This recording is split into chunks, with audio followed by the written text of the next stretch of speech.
Bismillahirrahmanirrahim. Assalamualaikum dan selamat sejahtera. Kami daripada Kumpulan Anggrek Desa akan membuat pembentangan berkenaan dengan HIRAC. Apa itu HIRAC? HI, pengenalpastian hazard, iaitu mengenalpasti hazard tertentu melalui pemantauan berkala di tempat kerja. RA, penilaian risiko, mengambil kira kemungkinan kecederaan atau kecederaan berlaku kepada seseorang sekiranya terdedah kepada bahaya. Ia melibatkan penilaian terhadap keseriusan bahaya yang dikenal pasti. Apabila bahaya di tempat kerja yang telah dikenal pasti dan risiko dinilai, keutamaan boleh ditetapkan untuk tindakan mengawal risiko. RC, kawalan risiko, adalah pengenalan langkah-langkah yang akan menghilangkan atau mengurangkan risiko seseorang terkena bahaya. Ia mengambil kira pelbagai bentuk bergantung kepada sifat bahaya dan perlu berdasarkan pilihan hierarki pengawalan risiko. Ianya merupakan salah satu daripada tanggungjawab undang-undang dan termaktub di dalam Akta Keselamatan dan Kesihatan Pekerjaan 1994 dan Akta Kilang dan Jentera 1967. Bila HIRAC perlu dilakukan? HIRAC perlu dilakukan bagi situasi seperti A. Di mana wujudnya hazard yang boleh membahayakan. B. Keadaan tidak pasti sama ada kawalan sedia ada, memadai atau tidak. C. Sebelum melaksanakan langkah pembetulan atau pencegahan bagi sesuatu aktiviti. Selain itu juga, HIRAC dilakukan bagi organisasi yang melakukan penambahbaikan pengurusan keselamatan secara berterusan. Tujuan HIRAC adalah seperti berikut. Pertama, mengenal pasti semua faktor yang boleh mendatangkan bahaya kepada pekerja dan orang lain. Kedua, mempertimbangkan apakah kemungkinan bahaya itu menimpa sesiapa sahaja di dalamnya, keadaan kes tertentu dan keparahan yang mungkin timbul. Dan yang ketiga, untuk membolehkan majikan merancang, memperkenalkan dan memantau langkah-langkah pencegahan untuk memastikan bahawa risiko dikawal dengan secukupnya setiap masa. Kategori hazard. Hazard boleh dikategorikan kepada 6 elemen yang utama. Pertama, kimia. Apabila pekerja terdedah dengan sebarang bahan kimia seperti racun, pelarut ataupun logam. Kedua, fizikal, melibatkan sebarang faktor dalam persekitaran tempat kerja yang boleh mendatangkan bahaya seperti mekanikal, elektrikal, pencahayaan, suhu, sinaran atau bunyi. Ketiga, biologi, merupakan pendedahan kepada bahaya atau penyakit yang berkaitan dengan bekerja dengan haiwan, orang atau bahan tanaman berjangkit. Ia melibatkan virus, parasit, binatang yang membawa penyakit dan binatang berbisa. Ergonomik berlaku apabila jenis pekerjaan, kedudukan badan dan keadaan kerja memberi tekanan kepada badan kita. Keempat, psychological atau work-related melibatkan situasi kerja yang dapat menggugat kesejahteraan mental pekerja. Contohnya, beban kerja yang tinggi, stres dan sexual harassment.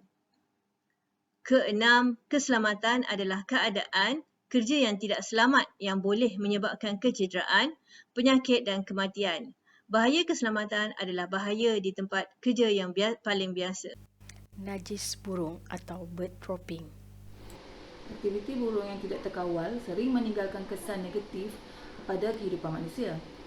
Selain dari mengotorkan kawasan serta menimbulkan bau-bau yang tidak menyenangkan, kotoran seperti bulu-bulu burung, najis burung dan bangkai-bangkai burung juga mempunyai bakteria tertentu yang boleh membahayakan kesihatan manusia. Keadaan ini menyebabkan timbulnya kesedaran tentang bahayanya aktiviti burung ini dan perlunya untuk mengawal burung supaya tidak menimbulkan masalah dalam aktiviti seharian.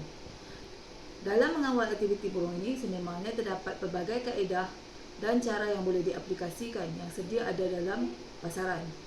Terdapat pelbagai alat-alat pengawalan bunyi, alat pengawalan bau dan sebagainya. Kaedah ini mempunyai kelebihan serta kekurangan masing-masing dan memerlukan pemantauan yang khusus untuk menilai keberkesanan alat tersebut. Burung boleh mengandungi bakteria dan penyakit hidup. Penyakit-penyakit seperti Cryptococcosis, Histoplasmosis dan Cytocosis dikaitkan dengan kotoran burung. Cryptococcosis adalah jangkitan yang disebabkan oleh kulat yang ditemui di alam sekitar, terutamanya dalam tanah, kayu reput, dalam lubang pokok atau dalam najis burung. Cryptococcosis jarang berlaku pada orang yang sihat. Ia memberikan kesan kepada orang yang sistem imunnya lemah. Gejala kepada manusia boleh menyerupai radang paru-paru, termasuk batuk, sesak nafas dan demam. Histoplasmosis adalah jangkitan yang disebabkan oleh kulat yang terdapat dalam alam sekitar, terutamanya dalam tanah yang mengandungi sejumlah besar burung dan kotoran kelawar. Orang boleh mendapatkan histoplasmosis dengan bernafas dalam kulat mikroskopik dari alam sekitar. Semua orang boleh mendapat histoplasmosis, tapi yang paling berisiko untuk jangkitan serius termasuk orang dewasa berusia 65 tahun ke atas, orang-orang dengan sistem imun yang lemah, dan bayi. Cryptococcosis adalah penyakit disebabkan bakteria yang tersebar melalui kotoran dan rembesan pernafasan burung yang dijangkiti. Orang yang sakit akan mengalami demam. Di bangunan e-learning terutamanya terdapat banyak najis burung di jalanan, terutama di parking. Selain tempat letak kereta, terdapat tempat-tempat kotoran burung yang kelihatan di jalan. Hasil kotoran daripada burung bukan sahaja tidak sedap dipandang, tetapi dapat membahayakan kesihatan.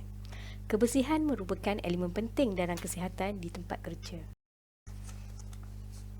Seperti yang semua sedia maklum, di bangunan e-learning terdapat banyak bilik-bilik mesyuarat yang selalunya digunakan oleh tetamu luar, seperti ahli lembaga pengarah dan pegawai-pegawai dari luar universiti, serta penganjuran program peringkat kebangsaan dan antarabangsa. Sekiranya keadaan parking tidak terjaga, maka ini menjejaskan imej universiti. Kotoran burung mempunyai 3 bahagian. Komponen hijau berasal dari usus dan ia adalah najis. Komponen putih daripada urat yang berasal dari buah pinggang. Bahagian cecair jernih hanyalah air kencing dan juga berasal dari buah pinggang. Semuanya keluar dari satu bukaan bawah yang dimiliki burung. Komponennya bersatu membentuk gumpalan berpusing. Walau apapun warna kenderaan, percikan kotoran putih yang jatuh di atas bonet kenderaan akan mencemarkan kenderaan dan pemandangan. Kesimpulan, kaedah dalam mengawal sebarang risiko di tempat kerja adalah dengan menggunakan HIRAC. Dengan kaedah HIRAC, kita dapat merancang dan memastikan tempat kerja kita dalam keadaan yang kondusif. Pengenal pastian hazard, penilaian risiko, kawalan dan semakan semula bukanlah suatu tugas yang dibuat sekali sahaja, tetapi ianya suatu aktiviti yang berterusan. HIRAC hendaklah didokumentasikan walaupun seringkas mana sekalipun. HIRAC hendaklah dijalankan dengan penelitian teliti ke atas kebarangkalian dan juga kesan akibat, manakala langkah kawalan yang dicadangkan hendaklah menepati hierarki kawalan. Sekian, terima kasih.